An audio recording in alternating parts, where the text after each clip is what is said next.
Hello everyone, hope you're all having a wonderful day, and today we're going to be going over my best Shadow Clone Rogue build for Season 1. Cue the Naruto music!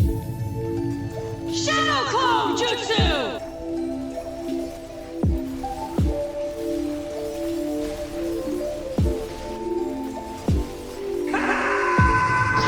Now this build has amazing burst damage with Shadow Clone. I'm actually warming up a little bit to Shadow Clone, haven't really used an ultimate skill for Rogue inside of Diablo yet, and I'm enjoying it a lot. We are able to have almost 100% uptime on our imbuements and our smoke grenade, courtesy of using our ultimate skill. We have great survivability with some of the new hearts that have been added into Season 1. You know me, you know my Rogue builds, we're running with an absolute bucket ton of crowd control, and the icing on top of the cake is our Shadow Clone can also go out there and apply crowd control for us. Yay! And now, because they went and fixed Icy Alchemist, I have no other option but to use the Barber Heart to give Rogue insane amounts of AoE. Hey, you take away my AoE damage, I will just use the Barber Heart. And with the Barber Heart, we nearly have unlimited energy with this build, which pairs up really well with preparation and helping us get our ultimate skill back a lot quicker. And if you're a solo player, you don't have to play alone no more, because you can go and get yourself a Shadow Clone. It's like having a best friend in the game that you can tag along for any adventure. Who knows, maybe he's a better companion than half your friends that play the game, because at least when the Shadow Clone stands in crap, he doesn't die. As you can see here in the clips as well, I am level 87 and I am doing a tier 1 Surat's Lair. And the poison sucks, okay? The poison sucks in this dungeon a lot, but we are able to get through it pretty easily, and these monsters are 50 levels higher than, or nearly 50 levels higher than us, which is nearly the exact same as running a tier 100. The monsters are going to be 50 levels higher than you, so the fact that we're able to do tier 80s at 87 means that this build is probably going to be able to do a tier 100, and because we're using the Barber Heart, it's going to make it that much easier. Now moving on over to the skills guides, we are still using Puncture. Puncture again just is one of the best basic skills for just about any Rogue build. Now we are still using Twisting Blades. I really enjoy using Twisting Blades, and I feel like it works really well with the Shadow Clone because he's going to have more damage, and also he's going to be able to daze enemies. We're still running Umbrious Aspect on our necklace to give us Dark Shroud, so we are still taking points into Dark Shroud. I am still running Smoke Grenade. I absolutely love Smoke Grenade. We're able to get instant CC out on the enemies, and that can be the difference between you living and surviving that first initial engagement with some enemies. For our imbuement, I am still using Cold Imbuement because Cold Imbuement is just really good, and we are playing off the Frostbitten aspect. I want to get as much chill out there as possible on the enemies, so then we can freeze them instantly with our stun grenades. And the next imbuement, we are taking Shadow Imbuement. I really personally like Shadow Imbuement, so that's why we are still running it. And then the last skill that we are taking, the ultimate skill, is Shadow Clone. I really warmed up to Shadow Clone, especially when you pair it with preparation. Now again guys, I will leave a link in the description below to the max roll build guide for this build, just so I don't have to go through and explain everything in the skill tree again and then sound like a broken record for anyone that does watch my build videos and is hearing the same thing over and over again. So just to speed up the process, I will leave that link in the description below. Go and check that out. Obviously all of this will be there. Now I will quickly still go through the skill tree just for anyone that hasn't watched any of my previous Rogue videos, but for anyone that has, you know, the link will be down in the description below. Go and check that out, speed up the process for you. Now we are taking Puncture, so we want to upgrade this to Fundamental Puncture. We are taking Twisting Blades. I've got 5 points into Twisting Blades, another 4 points on my glove slot. Now Twisting Blades is easily one of the strongest core skills the Rogue has, so that's why you do see a lot of people using Twisting Blades. It's just good for all bits of content with inside of Diablo. We are taking Improved Twisting Blades. I like this a lot better because when we stab enemies with our Twisting Blades, we are able to daze them instantly. We do have 3 points in the Sturdy for some damage reduction, and I do have just 2 points in the Siphoning Strike. Again, Siphoning Strikes is kind of like not really that good anymore because it's on a lucky hit chance, but when you don't have points in the Siphoning Strikes, you do notice it missing. So that is why we just have 2 points in there instead of maxing out Siphoning Strikes. We don't have anything in the Agility section. We have put 2 points in the Rapid Gambits because we are using the Pentalink Greaves. We only have 1 dash charge or 1 evade charge, so we want to get that back as quickly as possible. We do have 2 points in the Tri-Attacks. Whenever we critically strike a dazed enemy, they are going to be knocked down for 1 second. Again, this is really good just to continually chain CC enemies so they cannot attack you. Maxing out Weapon Mastery, this is going to give us a damage increase. Now moving on over to the Subterfuge section, we are taking Smoke Grenade. We're taking Countering Smoke Grenade. This is just so we can get our Smoke Grenade back whenever we hit enemies that are affected by smoke grenade. This again is on a lucky hit chance. Now we are still running the Umbrious aspect, so that is why we have points in the Dark Shroud. We're able to get Dark Shroud up for free with our marksman skill, and we are upgrading this all the way to subverting Dark Shroud. So for each active Dark Shroud we have, we get increased movement speed. Now this is really good, so we can just keep dodging enemies' attacks. Maxing out Exploit, this is going to give us increased damage to healthy and injured enemies, and also maxing out Malice, which is going to be a nice 9% increased damage to vulnerable enemies. Now moving on over to the imbuement section, guys, I do want to talk about cold first. I want to explain a little bit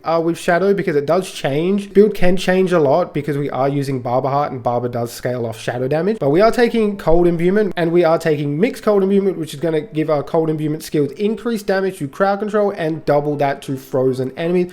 This is really strong. This is what makes cold imbuement just so good to take. We are maxing out Frigid Finesse with 3 points. I have another 3 points in here. Finally, from my necklace, I did it. I got one. So this is going to give us 30% increased damage to chilled enemies, and then we're going to get double that bonus to frozen. This is insanely strong. I absolutely love taking 6 points in the Frigid Finesse. It just scales your damage up like exponentially when you're fighting frozen enemies. Now we are taking 1 point into Shadow Crash. Don't really care about this because we do want consuming shadows. Now this is really good with the Barber Heart, because each time we kill an enemy with shadow damage, we generate 20 energy. Now Barber Heart is shadow damage. It's continually killing enemies with shadow explosion damage. So we're always getting consuming shadows. We're always refilling our energy. And because Barber Heart is just so OP, we always have a pretty consistent way to get full energy at all times, as long as we're killing enemies. And it ain't that hard to do when you have the Barber Heart. So it kind of makes shadow imbuement obsolete just a little bit, because before most people were taking shadow for the nice AoE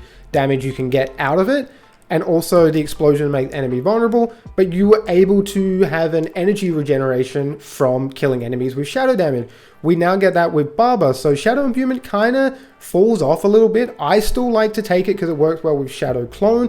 We are using intimidated imbuments, the aspect that lets our Shadow Clone use our imbuments that we are using and gets increased damage from that. So our Shadow Clone can go out and apply shadow imbuement, so even though the explosions, and we're not really always getting making enemies vulnerable with the explosions because Barber's kind of taking over, it is still nice that our Shadow Clone can now go apply shadow imbuement, and he will still do all these effects. Like, he will blow enemies up. He now makes enemies vulnerable for us more than what we can do ourselves by using Barber. I have played around with poison, but our Shadow Clone is able to apply shadow imbuement and still get these explosions that make enemies vulnerable and still make enemies explode from shadow damage. We just have a little bit more AoE potential with shadow imbuement over poison. But if you are someone that enjoys poison, you can completely get rid of shadow imbuement now and just use poison, because the way Barber works, we're able to get the energy back, and that's kind of why a lot of people were using shadow imbuement. Now we are maxing out 3 points into precision imbuement to give our imbued skills more critical strike chance. And now for the ultimate skill, guys, we are taking Shadow Clone. We are maxing this out with Supreme Shadow Clone, so he does 20%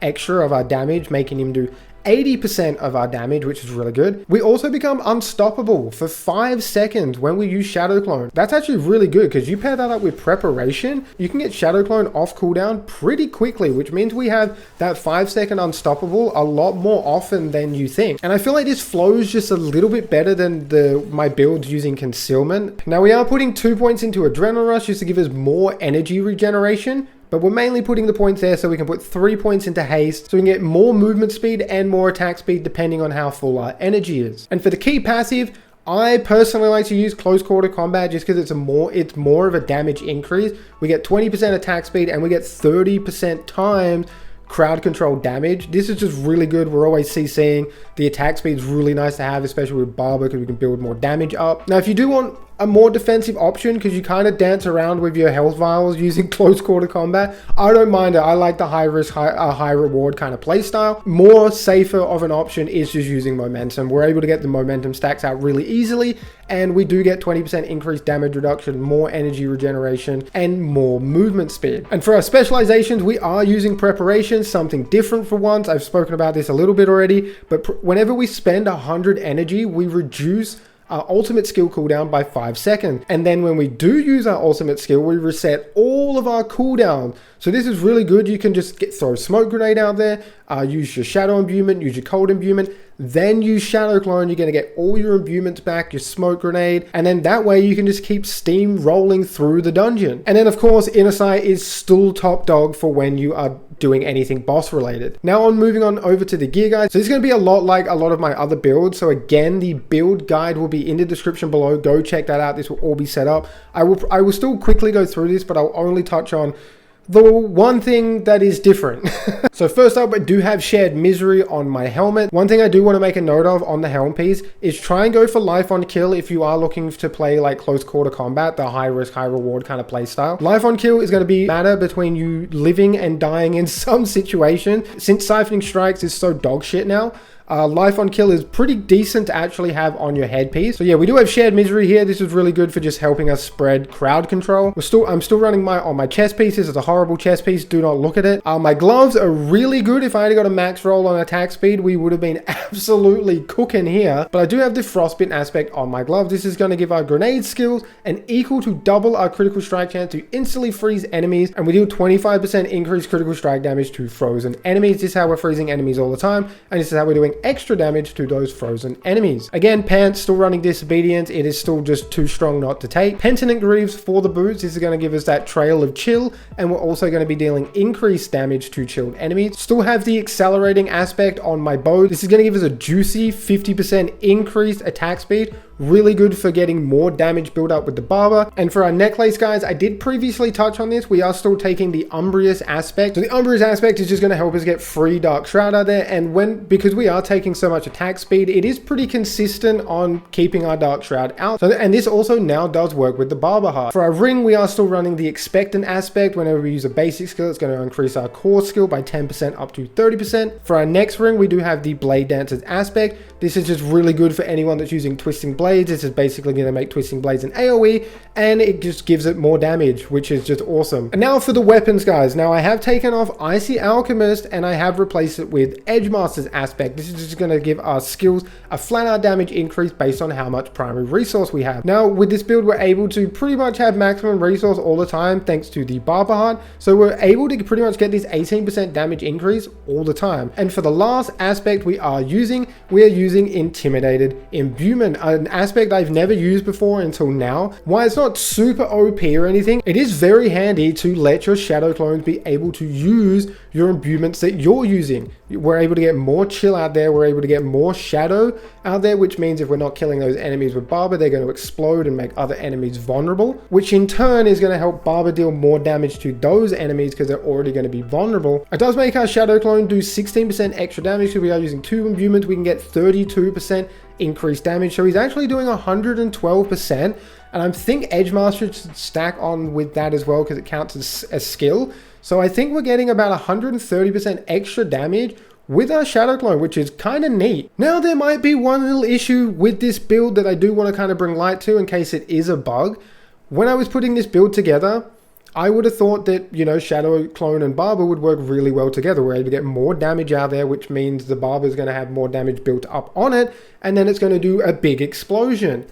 Doesn't seem to be the case. Whenever I'm stacking damage on an enemy with Barber, I can still see the Shadow Clone's damage. Now, I don't know if that's a bug. Is it double dipping? Is it still just inflicting damage on the enemy, but it's still counting towards Barber? I have tested some things, and it just doesn't seem like Shadow Clone's damage is contributing to Barber, but that's not the end of the world because, like I said, he's able to go out and apply our imbuements. He also, when we are using Twisting Blades, he does Daze Enemy, which is more CC, and he is now making enemies vulnerable by applying Shadow Imbuement and then those enemies exploding, and also with Puncture. He's not the worst, he still does a good job, but I don't think he's working with Barber though. I would like to be proven wrong there, but I can still see his damage ticking up on enemies when I'm not doing damage because the Barber is now working. So I don't know if that's just a visual bug or if that's actually what is happening, but I thought I would just bring light to that. Now moving on over to the hearts, guys. Now I don't think this one needs any introduction whatsoever, and that is the Barber Heart. Now the only thing I would like to say about this is try and get your time as low as possible, especially for Rogue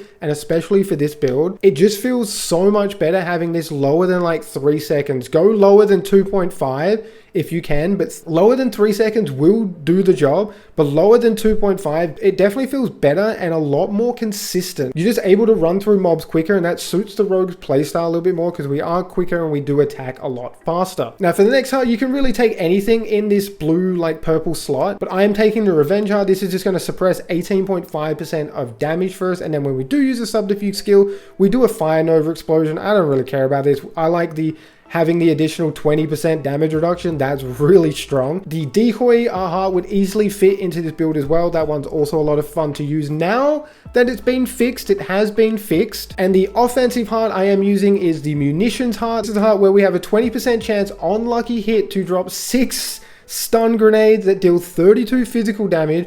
Remember, these stun grenades go through all our damage formulas as well, so they're actually a lot stronger than 32 physical damage. But the main reason we're using this is because we have frostbitten aspect. We're able to drop 6 stun grenades for free at the enemy's location, and if they're chilled, they're frozen. Now just quickly, we'll scroll through all my skills here for you guys just so you can see them.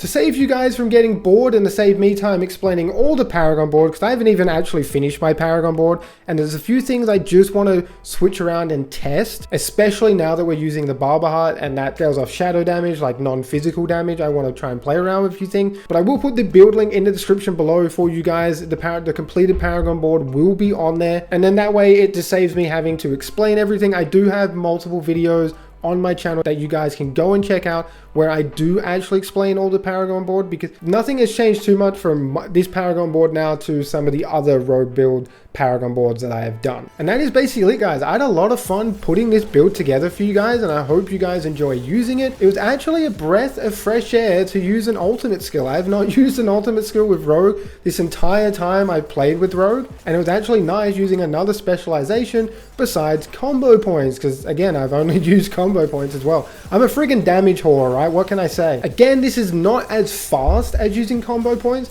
but you still get the job done with this build. It is a lot more enjoyable than I initially thought. Appreciate all the love and support on the videos as always, guys, and until next time, stay safe. Peace out.